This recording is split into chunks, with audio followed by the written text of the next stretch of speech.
Welcome back, everybody. Finally, we're getting there. We're getting into the real stuff. We're meeting the people conducting investigative research, doing the thing on the ground. It's my great pleasure to wish you all welcome back and to introduce this panel. We have three remarkable investigative journalists. Please take a chair. It's Daniela, Lépiz from Burkina Faso and Costa Rica. Daniela, you make a little bow. Here she is. Mwanyengwa, Shapwanale from Angola and Namibia. And Craig McKune from South Africa. Please give them a hand.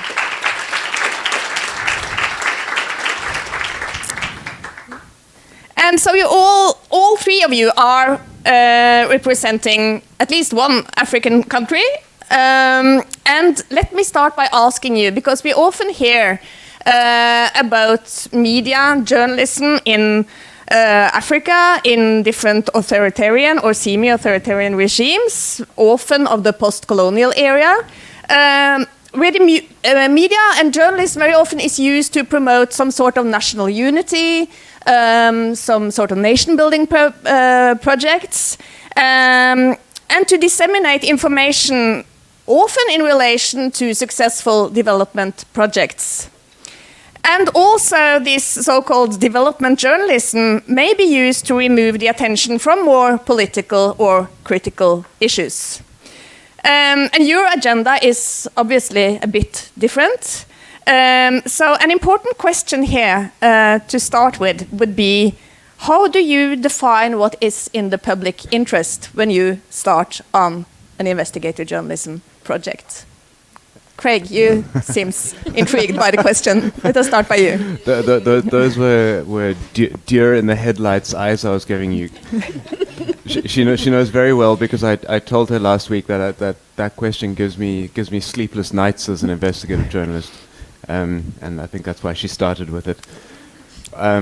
It's a really important question. If you're working as an investigative journalist, so sometimes you act as a weapon. You take on people, and you cause harm to people. As an investigative journalist, you pick up a CEO of a company, or you pick up a company or a politician or whatever, and you dig up bad information on them, and you put it on the table, and you're trashing their reputations. It's not the only way to do investigative journalism, but it's my favorite way. But that flippant joke was only flippant. I don't mean that. You've got to take that role really seriously, because if you're going to do something like that, you must be thinking about what is broadly good for society. And so if you're doing that, if you're harming somebody's reputation. Or it's not only if you're harming somebody's reputation, it's if you're choosing between investigating that thing that's come across your desk or that thing over there, and you're trying to choose the best way to use your limited and very important resources, you should be choosing well. How to choose well? I don't think that I've yet successfully formulated a good definition of public interest. I'm gonna think about it and hand over to my colleagues, but. Mwanyengwa, we'll continue with you. What would decisive elements be when you are selecting a project? Okay, I think it's almost, there can't be a blanket criteria. There can't be a blanket set of rules or set of boxes that you need to tick off. It's almost that every circumstance, every situation should be judged on its own merits. But what I try to do is you basically put yourself in the public, and then you have to ask certain questions that have to lead to a yes, this is in the benefit of the public. Does it benefit the public more to know this? Because it's what the public needs to know, what the public wants to know. There's a merger in that. So there's certain questions that you need to ask that will lead you to a question that, is the public benefiting from this? I don't know if there's a set of questions or a set of boxes that you can tick off, but you have to, whenever you're given the situation or the circumstances, then I think you judge it based off the merits. Can you give an example of a story that has been a good example of being important to the public? Perhaps they didn't even know that they needed the story. Can I use my country? Oh yes, please. I'd say, last year we did a story on the fishing sector. Fishing is one of the pillars of the Namibian economy, and there was a lot of corruption going on within the fishing sector, selling of fishing quotas amongst each other, people using the average citizens to acquire these fishing rights and fishing quotas, but then benefiting it for themselves. So as investigative journalists, we had to go into what exactly is happening from the ministerial level down to the the commercial sector, and we had to tell the people it was in public interest. There were certain things that were in public. We had to draw the line between, is it public interest, or like some would say that it's this is just supposed to be for government, just known for government, or just known for running it, basically just government, not for public. But public needed, it was public interest for them to know that this is how the resources, that your resources, your country's resources, is being sold. This is how your taxpayers' money, because at the end of the day, the resources are being managed through taxpayers' money. You are paying for this, and this is how it's being exploited. So I think that's... We'll come back to the impact side a little bit later, Yep. but first, Daniela, what do you have a list of criteria, or do you have a gut feeling, or what makes a story interesting for you as an investigative journalist? Well, in the center in West Africa that we were running, there were a set of criteria that we used to identify if a story is worth funding and supporting, or if it's not. But I think it all comes down to something that Blumi actually pointed out, and there's always this difference between what public wants to know and needs to know. But I think for us in that moment, it has always been what the public needs to know that doesn't pose a security threat to anybody involved. And I don't, and here I come for like a physical threat. I'm talking about the West African region, the Sahel, and etc. So many times we have had very good information about organized crime groups, and yet, I mean, it's information that should be known, but exposing it, we cannot guarantee that we would keep everybody safe, and therefore we would not. And I think that's the line. It's everything that the public needs to know that doesn't pose a security threat to anybody. So when you say security threat to anybody, you also mean a security threat to the journalists involved? To the journalists involved for field, for their field. We have a structure on lawyers. The lawyers will check all the articles before they are published, but also a security threat to the people providing us the information. For instance, there was an article talking about. We got some leaks of some European journalists that gave us like the first West Africans terrorists that went up to Syria and came back, etc. And then we tried to trace down what they were doing after that, or what was their path. And we got very important information, but not everything could have been published without exposing the person who said that. So is in the public interest to know this? Yes. Can we make sure that the person doesn't get exposed? No. Then we can't go forward. Can I have another bite of this apple? What I thought was a good example was, I think it was in 2011, the British phone hacking scandal. So journalists had been hacking into people's phones using a specific technique, and they got into a lot of trouble, and people went to jail. And most of those stories that they were getting from that hacking were frivolous. Sort of little scandals that they were reporting on celebrities, and people's heartbreaking stories and so on. But one journalist from The Guardian, David Lee, he was their main investigative reporter at the time. He testified at the Levinson inquiry that he had hacked into an arms dealer's phone. If I recall correctly, he was he was investigating a Saudi Arabian arms deal scandal and trying to bust corruption in that.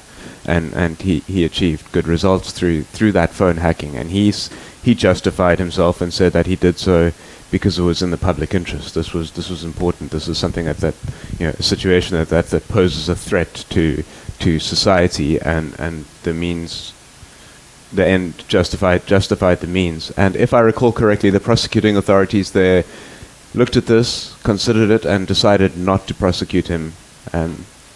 I'm not sure exactly what the British laws are, but in South African law, our constitution would protect us in that case. We've got journalistic privilege to report in the public interest, and a step like that could well be justified. And you have a more recent case in South Africa as well, which is very interesting here when we discuss illicit financial flows, and it's the Gupta leak story as well, which we heard about internationally, and which of course played an important role in the whole Zuma process, the last stage of former President Zuma. Can you tell us a little bit how that developed in South Africa, the Gupta case? Sure. I'll tell it with a bit of bias from my point of view. I was working with a team of investigative journalists. It was founded in 2009, just after Jacob Zuma came to power and became the president of the country. And shortly before I joined this company, one of their first stories was on how, after Zuma became the ANC president, and as he was preparing to become the president of the country, he and his extended family suddenly ramped up their business interests on the company's the company registry. You could find this escalation or this ballooning in companies that they owned. And this was interesting because Zuma was coming to power already with corruption charges hanging over his head. A man had already gone to jail for his relationship. He was doing business with arms companies, and he was using Jacob Zuma to get influence from the state. The two of them might have been prosecuted together, but the state decided to prosecute them separately. So, and Zuma's case never went ahead because of various political meddling. But the point was that there was very good reason to suspect corruption. So that was the starting point of the story, and it developed over the years, both with ourselves investigating Zuma's relationship with a new family of people who'd made themselves very close to him. There were 3 Indian brothers called the Guptas. They had arrived in South Africa, and they made themselves close to the president, and as they developed, they tried various deals, a steel mining deal that didn't quite go through. Then they did a deal in one far off province where they were managed to get a whole big chunk of government money to establish a dairy farm, which never really went ahead. They just stole the money. They literally stole the money and sent it off to Dubai, which we were later able to expose. And then, as they went on, they got the president to appoint ministers that were sympathetic to their business interests. Those ministers hired executives to head state-owned companies, which then started buying goods and services from companies which the Guptas would then service. So a company like McKinsey or forgetting all their names now, but some really big, well-known international companies, they would want to do business with the South African state. Well, they would be told the only way you can do it is if you cut in that partner over there, and that partner over there is linked to the Gupta family, and then a big money laundering channel starts. And over the years of reporting on that, even when it was not a sexy story, and our editors were telling us, why are you so obsessed with this obscure family of foreign nationals, it turns out that our strategic focus on them was good. It was well aimed, and later on in the day, when a leak of, well, basically a hard drive arrived on our desks from the center of their company, we were able to blow the thing sky high and very deeply investigate how they laundered money, how they stole money, how kickbacks were paid on specific contracts. We got quite close to some of the politicians and so on involved, but I must say what is frustratingly elusive is good evidence of bribery going directly to the decision makers. We've got more circumstantial stuff there. Anyway. But it did have an impact on public opinion, wouldn't you say? It had an impact. It had a huge impact on public opinion. But I also think that sometimes the credit that we get for that impact on public opinion and for getting rid of that president and his people, I think that the sentiment is somewhat overblown, because it's not just us.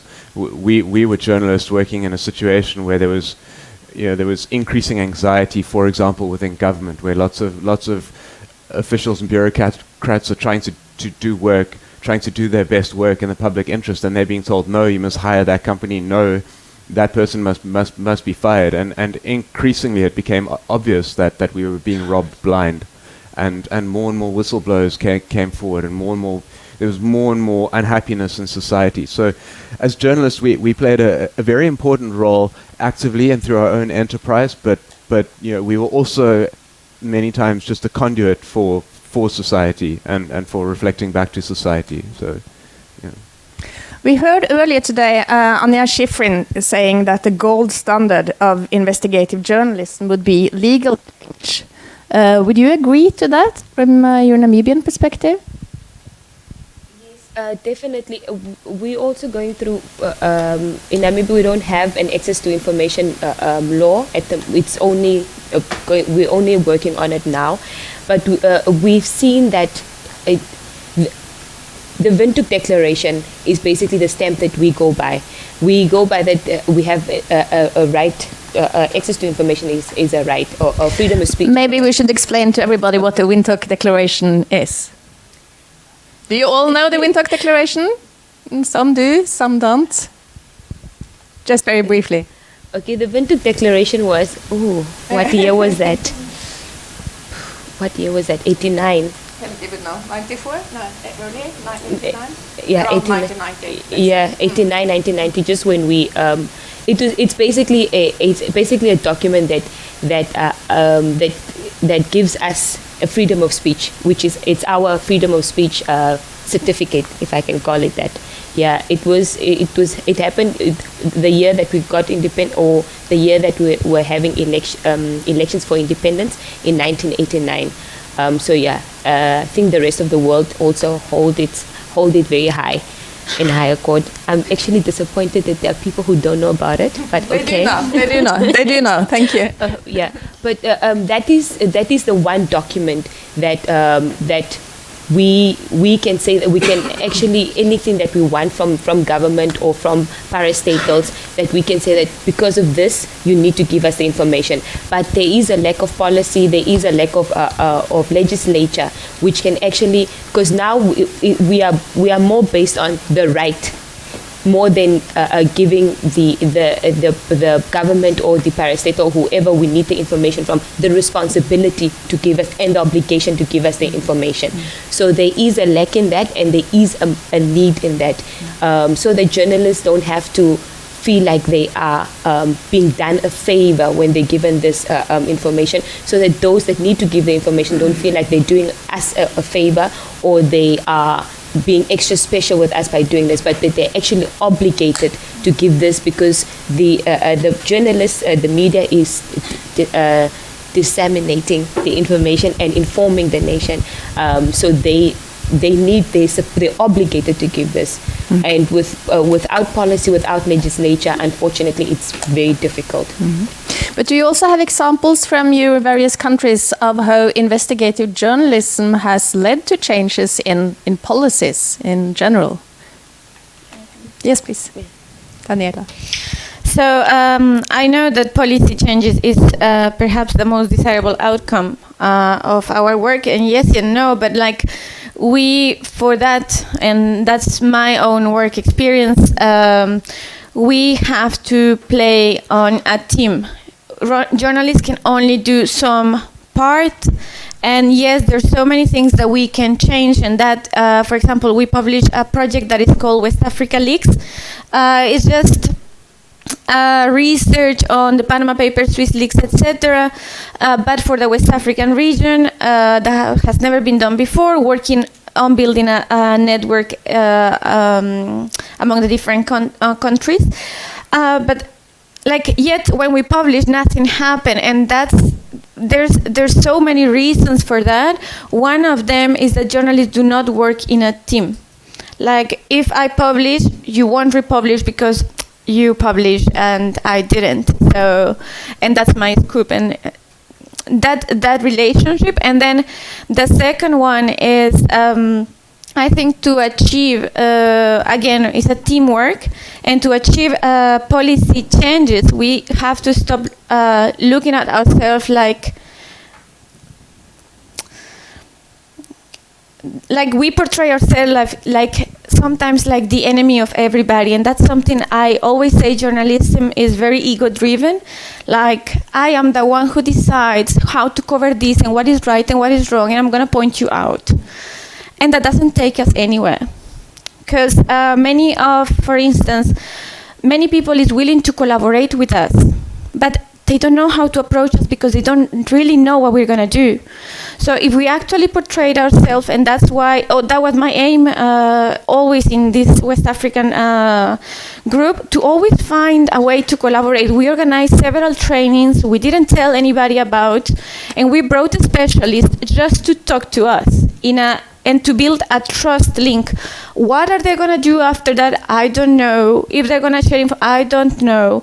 The only thing I'm going to do is to build a trust link where the journalists know that this person is willing to collaborate, and there is a relationship there. But we cannot achieve, or under my perspective, we cannot achieve change if we don't work as a society. And the way we do journalism sometimes doesn't look like a team. Do you agree to that from your perspectives? Or you also touched upon the transnational cooperation that, of course, Panama Papers was, and Paradise Papers as well. I mean, is that the way forward? Organized groups don't find that difficult to cooperate, do they? Yeah, cooperative approach to investigative journalism has always served us very well. We share information with other investigative journalists. We team up. We give our articles away. We have a very open, non-competitive relationship. Can you give some concrete examples on how you work? Yeah, the last story I did in South Africa was on a corporate fraud. The company was called Steinhoff. Accounting irregularities where lots of people lost a lot of money. I had access to the Panama Papers, but I didn't have much deep knowledge on Steinhoff. I'd been working on other stories until about the middle of last year, and then I fired up my Panama Papers access, and I started doing some work to see if I could get anywhere on Steinhoff in the Panama Papers, and I found what I thought were some very good leads. And as I was finding them, another journalist separate to me was publishing. Well, he published an article pointing to this man and that man and saying that they look like they're bagmen for the CEO of this company. And he'd been reporting on this fraud for a few months already. So yeah, I phoned him up, and we immediately teamed together. I said, I'm bringing this. I've got, you've got to do daily news reporting. I can sit on this thing for 4 months and just rummage, non-stop. And he brought the deep knowledge and the context. I brought the Panama Papers and the time afforded to somebody working in a full-time investigative journalist position. And we published through their paper, and we put all of our documents, most of our documents that were source sensitive, online so that other journalists could report on them. And along the way, we were speaking to other journalists who'd been reporting on it. We were sharing information with them. They were sharing information with us. It was collaborative. It was beautiful. We also heard earlier today about the need to cooperate with NGOs, for instance, within this field. Would you agree on that? Are there some challenges to such cooperation as well? I think when it comes to investigative journalism, there's a lot of investment that needs to be done with it. It's not like you cover a press conference and ABCD happen, the what, how, why. That when you need to, there's in-depth. There's certain things that you take more time, but there's also money that needs to be invested. I think collaborating with NGOs is possible. It's necessary, definitely. We just have to be careful, because sometimes you get that certain funding can be seen as driving a certain agenda, or it can be confused for driving a certain agenda. If the funding is maybe subject based, probably you have to be very careful when you decide on taking the funding. It cannot just be, let's say the Guptas cannot just decide that no, we're going to fund Amabongane for let's say corruption within the accounting fraternity. Because there's an agenda that they're probably driving to go against what they have been portrayed in the media. So it is possible, it is needed, because of the quality of work that needs to be put out by investigative journalists needs money, it needs funding, and that's not what, it's not funding that an ordinary newsroom can possibly afford. But there is definitely necessary care and extra care that needs to be taken when taking on this funding, to make sure that it's still public interest at the center, and it's still there is no influence. There's no influence, and very importantly, there's no censorship by the funding. Daniela, would you like to add to that? Yeah, I mean, I think like a collaboration with NGOs is possible depending on what the collaboration is for, right? What are we actually collaborating on? What are the terms? And when we have agreed to work with someone, the first thing that we sign, is you would not see anything. I mean, it's editorial control.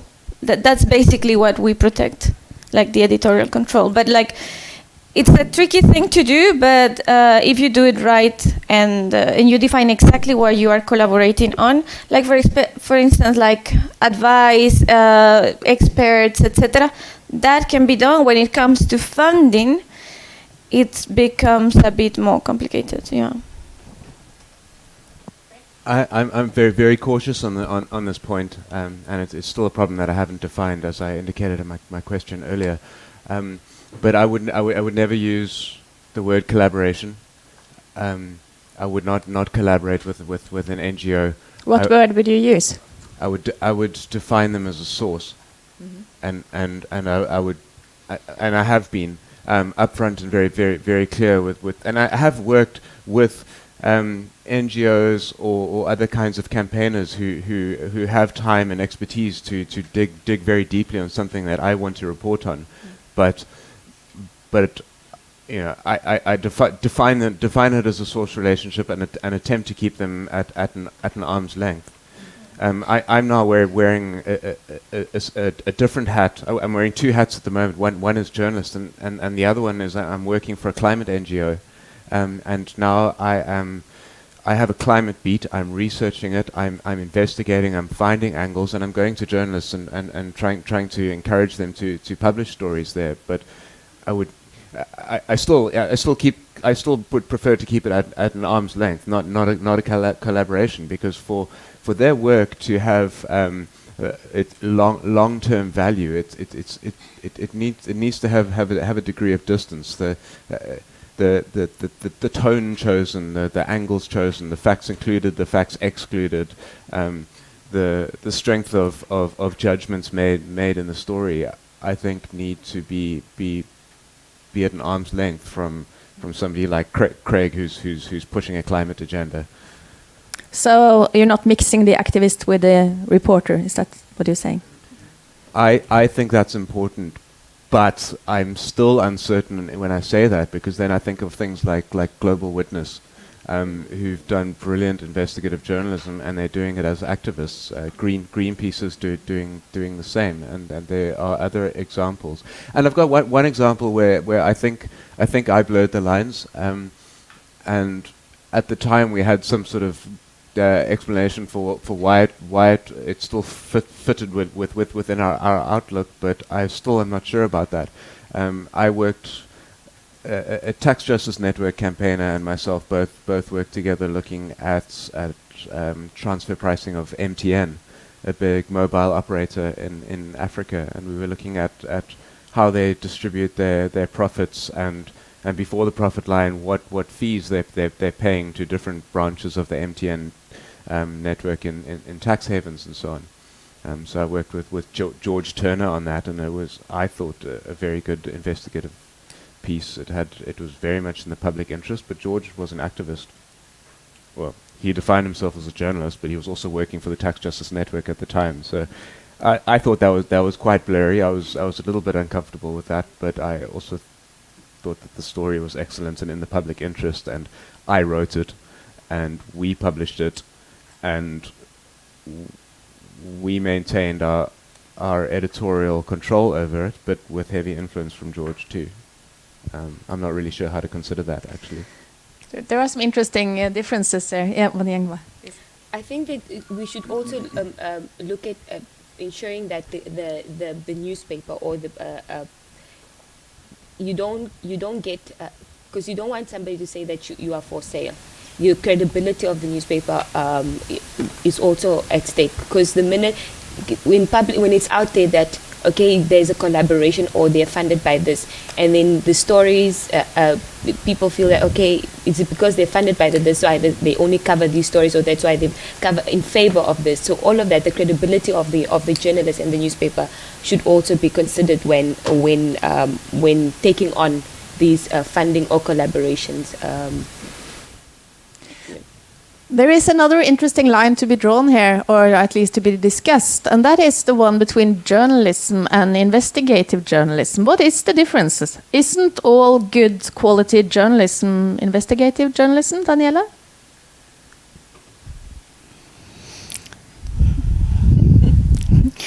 I mean, we love this discussion, but investigative journalism not necessarily has to be a good quality journalism, so not necessarily. But I mean, journalism is quite broad. We have different roles. We have the breaking news people. We have people covering like daily activities, etc. And that cannot be considered low quality journalism just because they don't have or they haven't been given the time to do more in-depth journalism.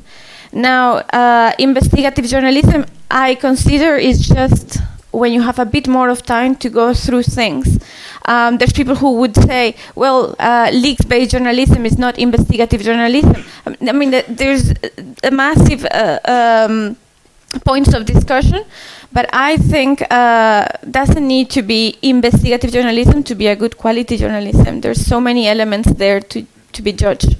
We rather than that. discussed this briefly the other day, Craig, and also about South Africa and how the South African journalism, investigative journalism, may be seen to go into a new phase now post-Zuma. Could you develop a bit upon that? When through all the years that I was working with this thing that I worked with, it was called Amabongani. I left them in January. So from about 2011 until now, we had a it was very easy to map out a public interest story. The way I'm going to go back to a public interest question. The one thing that we did do was we would draw up a Venn diagram, which we considered centers of power, and one circle would be organized crime, another one would be politicians, and another one would be business. And if we're right that those are the main sort of centers of power in South Africa, where they overlap, those are going to be where we're going to find stories that are mostly in the public interest. And that worked very well for us in the Zuma years, when our politicians, say Zuma, our organized criminals, say the Guptas, and business, say McKinsey, were sitting right in the center of that story, and that story was obviously in the public interest, and we drove at it, and we worked at it really hard for a very long time. Now Zuma's gone.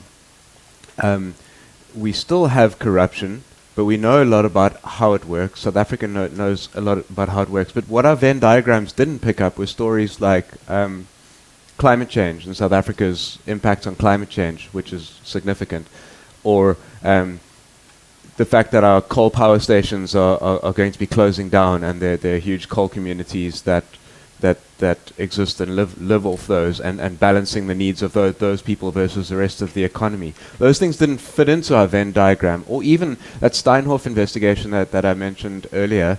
That didn't fit into the Venn diagram. That was all corporate and almost not political at all. So at Amabongani, we and now they are sort of struggling to try and find strategically what the important stories are to focus on. What are the big public interest themes for South Africa now, and how do you find them? How do you execute those investigations well?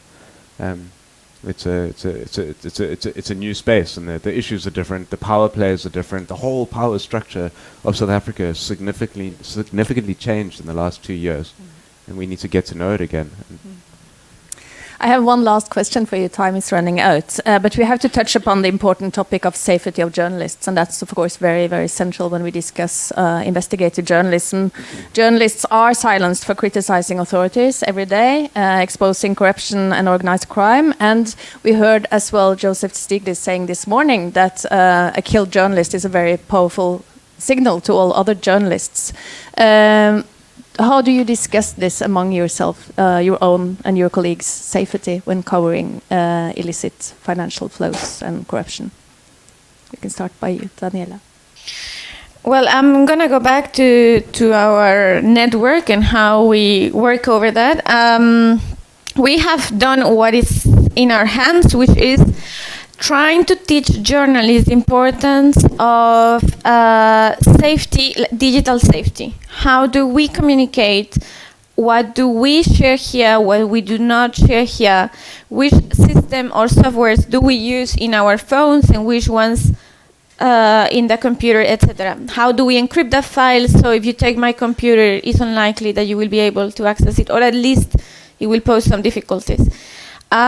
We have in our methodology before publication, we have lawyers to revise, because in the region we work, yes, there is a life threat if you do some things, but it's mostly a pressure on your daily basis, like you will be fired because your editor just didn't quite like the result.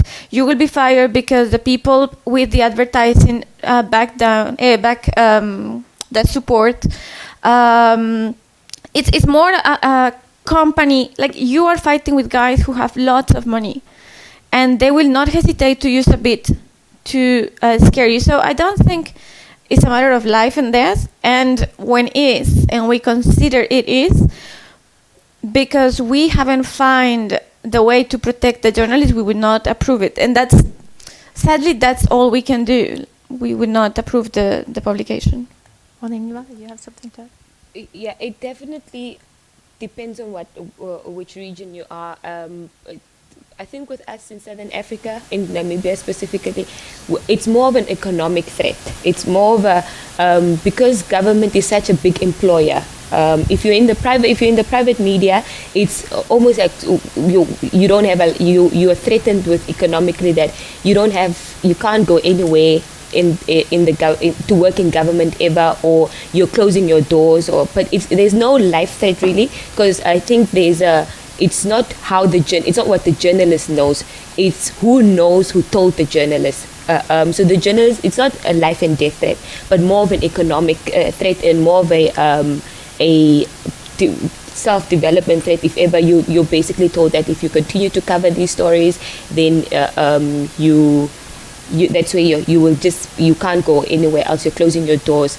And then yes, safety of information. I think we also it's only in the past maybe 5 years or less than that we are actually starting to think about how do we communicate. You don't just send a text or you don't just speak to your source over the phone. We don't even really use WhatsApp anymore. You know that you need to be cautious about how do you meet your sources, how do you get information from your sources, and how do you basically deal with your sources. So protecting your source and also protecting yourself so that you don't, And finally, Craig, does the question of safety for journalists, will it have an impact on what stories the public will get in South Africa?